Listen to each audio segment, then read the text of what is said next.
మీ అందరి అనుమతితోటి పెద్దలు శివారెడ్డి గారు, శ్రీనివాస్ సార్ ఉన్నటువంటి వేదిక మీద దేశం ఇప్పుడు చెరబడ్డ పక్షి శీర్షిక. చూస్తుండగానే దేశం మధ్యయుగం బాట పట్టింది. అహంకారం తలకెత్తుకున్నాక ఈ దేశం మాసొత్తే అనే పొగరు ఎవరి కాలును నేల మీద నిల్వనీయడం లేదు. ఓట్లు రాల్చే ఈవీఎంకు, తనను అంబాసిడర్ చేసిన తీరుకు అయోధ్యలో నిలబెట్టిన నల్లని రాయి నిలువెల్లా వణికిపోతున్నది.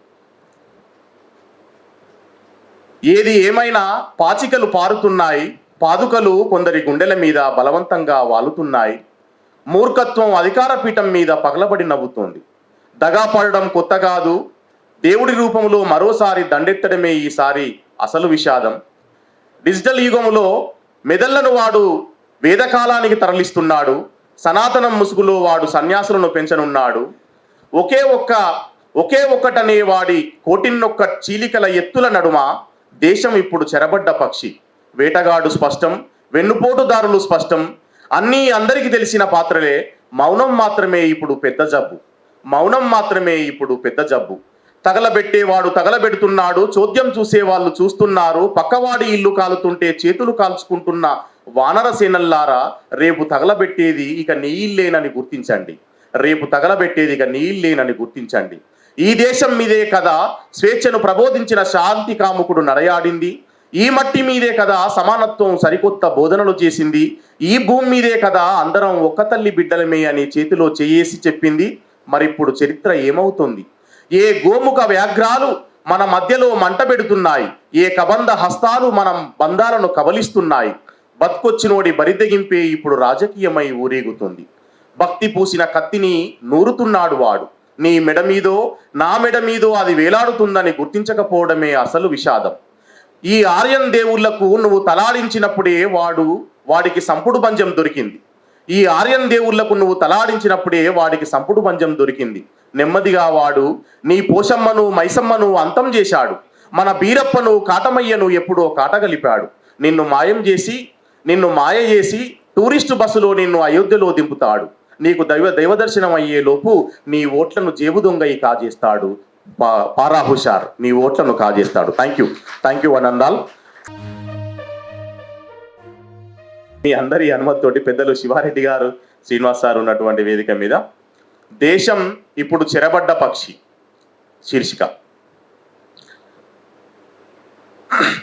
చూస్తుండగానే దేశం మధ్యయుగం బాట పట్టింది. అహంకారం తలకెత్తుకున్నాక ఈ దేశం మాసొత్తే అనే పొగరు ఎవరి కాలును నేల మీద నిల్వనీయడం లేదు.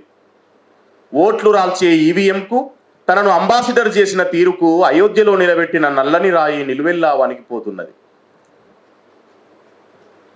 ఏది ఏమైనా పాచికలు పారుతున్నాయి, పాదుకలు కొందరి గుండెల మీద బలవంతంగా వాలుతున్నాయి. మూర్ఖత్వం అధికార పీఠం మీద పగలబడి నవ్వుతోంది. దగా పడడం కొత్త కాదు, దేవుడి రూపంలో మరోసారి దండెత్తడమే ఈసారి అసలు విషాదం. డిజిటల్ యుగంలో మెదళ్లను వాడు వేదకాలానికి తరలిస్తున్నాడు. సనాతనం ముసుగులో వాడు సన్యాసులను పెంచనున్నాడు. ఒకే ఒక్కటనే వాడి కోటిన్నొక్క చీలికల ఎత్తుల నడుమ దేశం ఇప్పుడు చెరబడ్డ పక్షి. వేటగాడు స్పష్టం, వెన్నుపోటుదారులు స్పష్టం, అన్నీ అందరికీ తెలిసిన పాత్రలే. మౌనం మాత్రమే ఇప్పుడు పెద్ద జబ్బు. మౌనం మాత్రమే ఇప్పుడు పెద్ద జబ్బు. తగలబెట్టేవాడు తగలబెడుతున్నాడు, చోద్యం చూసేవాళ్ళు చూస్తున్నారు. పక్కవాడి ఇల్లు కాలుతుంటే చేతులు కాల్చుకుంటున్న వానర సేనల్లారా, రేపు తగలబెట్టేది ఇక నీ ఇల్లేనని గుర్తించండి.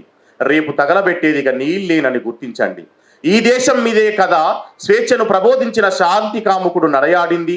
ఈ మట్టి మీదే కదా సమానత్వం సరికొత్త బోధనలు చేసింది. ఈ భూమి మీదే కదా అందరం ఒక్క తల్లి బిడ్డలమే అని చేతిలో చేయేసి చెప్పింది. మరిప్పుడు చరిత్ర ఏమవుతుంది? ఏ గోముఖ వ్యాఘ్రాలు మన మధ్యలో మంట పెడుతున్నాయి, ఏ కబంధ హస్తాలు మనం బంధాలను కబలిస్తున్నాయి. బతుకొచ్చినోడి బరిదెగింపే ఇప్పుడు రాజకీయమై ఊరేగుతుంది. భక్తి పూసిన కత్తిని నూరుతున్నాడు వాడు. నీ మెడ మీదో నా మెడ మీదో అది వేలాడుతుందని గుర్తించకపోవడమే అసలు విషాదం. ఈ ఆర్యన్ దేవుళ్లకు నువ్వు తలాడించినప్పుడే వాడికి సంపుడు బంజం దొరికింది. ఈ ఆర్యన్ దేవుళ్లకు నువ్వు తలాడించినప్పుడే వాడికి సంపుడు బంజం దొరికింది. నెమ్మదిగా వాడు నీ పోషమ్మను మైసమ్మను అంతం చేశాడు. మన బీరప్పను కాటమయ్యను ఎప్పుడో కాటగలిపాడు. నిన్ను నిన్ను మాయ చేసి టూరిస్టు బస్సులో నిన్ను అయోధ్యలో దింపుతాడు. నీకు దైవ దర్శనం అయ్యే లోపు నీ ఓట్లను జేబు దొంగయి కాజేస్తాడు. పారా హుషార్, నీ ఓట్లను కాజేస్తాడు. Thank you one and all.